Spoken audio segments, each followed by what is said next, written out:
കേൾക്കുന്നില്ല. മധ്യപ്രദേശിൽ ഇൻഡോറിലെ കോൺഗ്രസിന്റെ സ്ഥാനാർത്ഥി BJP-യിൽ ചേരുന്ന അങ്ങനെയൊക്കെയുള്ളൊരു എന്താ പറയുക, ഒരു ഇലക്ഷൻ എഞ്ചിനീയറിംഗ് BJP കൃത്യമായിട്ട് നടത്തിക്കൊണ്ടിരിക്കുകയാണ്. ഇതിന് സമാനമായിട്ടുള്ള ഒരു സംഭവമാണ് യഥാർത്ഥത്തിൽ തിരുവനന്തപുരത്തെ രാജീവ് ചന്ദ്രശേഖർ നടത്തിയിട്ടുള്ളത്.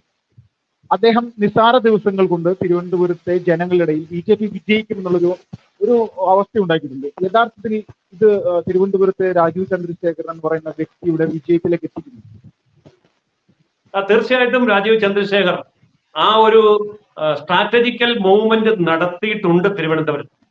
അതില് അദ്ദേഹം ഉപയോഗിച്ച രീതി ശ്രദ്ധിച്ചാൽ നമുക്ക് മനസ്സിലാവും.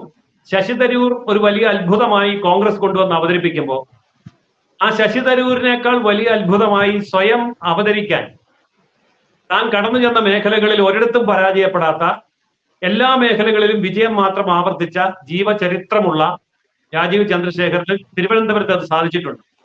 അദ്ദേഹം അവിടെ വന്നപ്പോൾ ഏറ്റവും അപ്രാപ്യം എന്ന് കരുതിയിരുന്ന മേഖലയിലാണ് ആദ്യം ഊന്നൽ കൊടുത്തത്. തീരദേശ മേഖലകളിൽ, മതന്യൂനപക്ഷങ്ങളുടെ മേഖലകളിൽ, മത്സ്യത്തൊഴിലാളികളുടെ മേഖലകളിൽ, അത്തരം മേഖലകളിൽ നിന്നാണ് അദ്ദേഹം ഈ പ്രവർത്തനം ആരംഭിച്ചത്.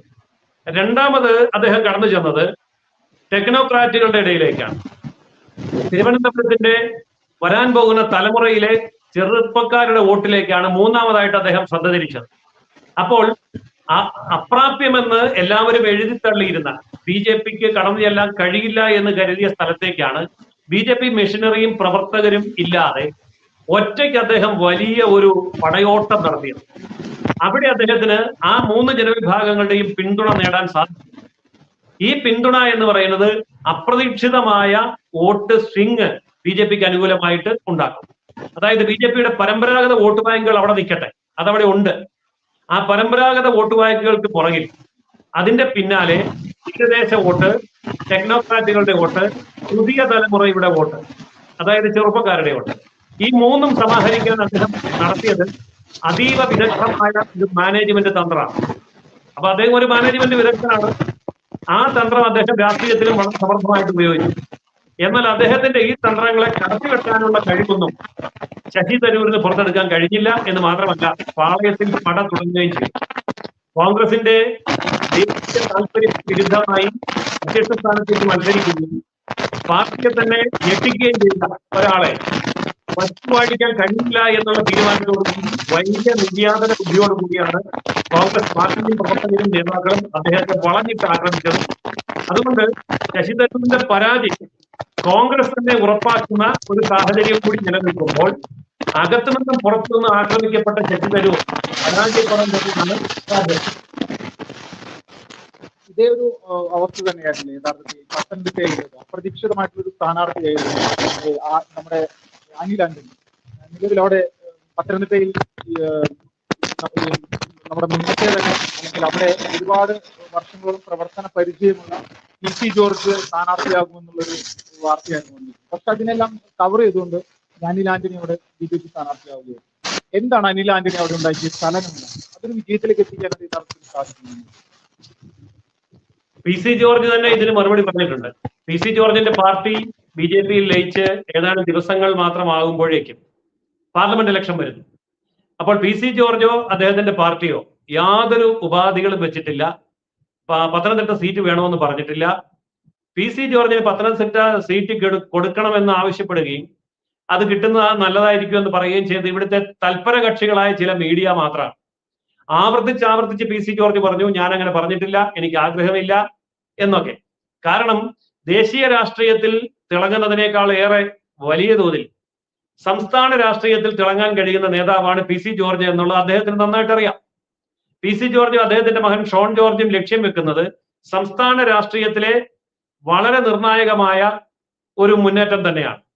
അതിന് അവർക്ക് നൂറ്റാണ്ട് കാലത്തെ നിയമസഭാ പരിചയമുണ്ട്. അതുകൂടാതെ തന്നെ ഗ്രാമതലങ്ങളിൽ ഗ്രാമപഞ്ചായത്ത്, ബ്ലോക്ക് പഞ്ചായത്ത്, ജില്ലാ പഞ്ചായത്ത്, സഹകരണ ബാങ്കുകൾ, നൂറുകണക്കിന് കോടി രൂപയുടെ ആസ്തിയുള്ള സഹകരണ ബാങ്കുകൾ, ഇതൊക്കെ ഭരിച്ച് വളരെ നല്ല ഒരു വോട്ട് ബാങ്കിനെ സ്വന്തമായി നിലനിർത്താൻ കഴിയുന്ന വ്യക്തിത്വമാണ് PC ജോർജിനുള്ളത്.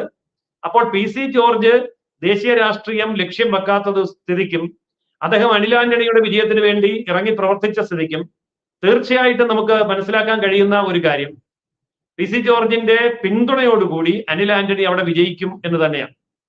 പിന്നെ അനിൽ ആന്റണി ഈ മണ്ഡലം സ്വയം തെരഞ്ഞെടുത്തതാണെന്നാണ് ഞാൻ അറിയുന്നത്. അതായത് ആ മണ്ഡലത്തെ കുറിച്ച് അദ്ദേഹം നല്ല പഠനം നടത്തി. ആ മണ്ഡലത്തിന്റെ പഠനത്തിന്റെ അടിസ്ഥാനത്തിലാണ് അദ്ദേഹം ആ തീരുമാനം എടുത്തത്. അവിടെ പല ഇക്വേഷൻസ് ഉണ്ട്. ഇപ്പൊ പി സി ജോർജ് തന്നെ പറഞ്ഞു, ഞാനൊരു കത്തോലിക്കനാണ്.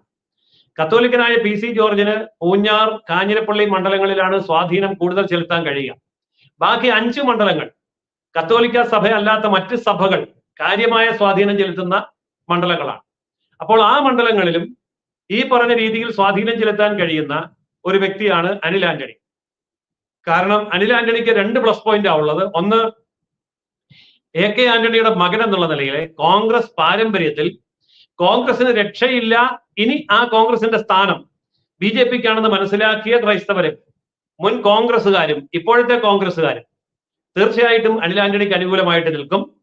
മറ്റൊന്ന്, അഖിലേന്ത്യാ സെക്രട്ടറിയായി കോൺഗ്രസിന്റെ തലപ്പത്തിരിക്കുന്ന ഏറ്റവും അത്യുന്നതമായ തലപ്പത്ത് തന്ത്രപ്രധാനമായ സ്വാധീനം ചെലുത്താൻ കഴിയുന്ന, ഡൽഹിയിൽ അതുപോലെ പിടിപാടുള്ള അനിൽ ആന്റണി വിജയിച്ചു വന്നാൽ തീർച്ചയായിട്ടും ന്യൂനപക്ഷങ്ങളുടെ ഭാഗത്തു നിന്നുള്ള ഒരു MP എന്നുള്ള നിലയിൽ അദ്ദേഹം മന്ത്രിയാവും. അങ്ങനെ മന്ത്രിയായാൽ കേരളത്തിലെ ക്രൈസ്തവ സഭകൾക്ക് എളുപ്പത്തിൽ സമീപിക്കാൻ കഴിയുന്ന ഒരു കേന്ദ്രമന്ത്രിയാണ് ലഭിക്കുക. അതുകൊണ്ട് പത്തനംതിട്ട ജില്ലയിൽ സ്വാധീനമുള്ള എല്ലാ ക്രൈസ്തവ സഭകളുടെയും പ്രതിനിധി ഈ കേന്ദ്ര മിനിസ്ട്രിയിൽ, മന്ത്രിസഭയിൽ ഉൾപ്പെടുത്തുക എന്നുള്ളത് അവരുടെ ഒരു താല്പര്യം കൂടി ആവാം. ആ താല്പര്യം വർക്ക് ചെയ്യുകയാണ് എങ്കിൽ തീർച്ചയായിട്ടും പത്തനംതിട്ടയിൽ അനിൽ ആന്റണിക്ക് വിജയിക്കാൻ കഴിയും. ഇത് അനിൽ ആന്റണി വളരെ കണക്ക് കൂട്ടുകയും ഗൃഹപാഠം ചെയ്യുകയും അതിന്റെ പിന്നൊരുക്കങ്ങൾ നടത്തുകയും അതിനാവശ്യമായ നീക്കുപോക്കുകൾ കൃത്യമായി വിജയിപ്പിക്കുകയും ചെയ്തതിനു ശേഷമാണ് എനിക്ക് മറ്റൊരു മണ്ഡലം വേണ്ട, വേണമെങ്കിൽ അദ്ദേഹത്തിന് എറണാകുളത്ത് മത്സരിക്കായിരുന്നു, ഇടുക്കിയിൽ മത്സരിക്കായിരുന്നു, അല്ലെങ്കിൽ ചാലക്കുടി മത്സരിക്കാമായിരുന്നു. ഈ പറഞ്ഞ ക്രൈസ്തവ മുൻതൂക്കമുള്ള മണ്ഡലങ്ങളൊക്കെ അദ്ദേഹം ഉപേക്ഷിച്ചതിന് ശേഷം എനിക്ക് പത്തനംതിട്ട മതി എന്ന് അദ്ദേഹം പറയാൻ കാരണം അദ്ദേഹം പത്തനംതിട്ടയിൽ അതനുസരിച്ചിട്ടുള്ള നഴ്സിംഗ് നടത്തിയതിനു ശേഷമാണ്. അപ്പോൾ അതുകൊണ്ട് അദ്ദേഹം ഏതാണ്ട് വിജയം ഉറപ്പിച്ചിട്ടാണ് നോമിനേഷൻ കൊടുത്തിരിക്കുന്നത്. അദ്ദേഹത്തിന്റെ വാക്കുകളിലും അദ്ദേഹത്തിന്റെ പ്രവർത്തനങ്ങളിലും ഇലക്ഷന് ശേഷമുള്ള അദ്ദേഹത്തിന്റെ അനാലിസിസ്, വിലയിരുത്തൽ, കണക്കുകൂട്ടലിലും അത് വളരെ വ്യക്തമാണ്.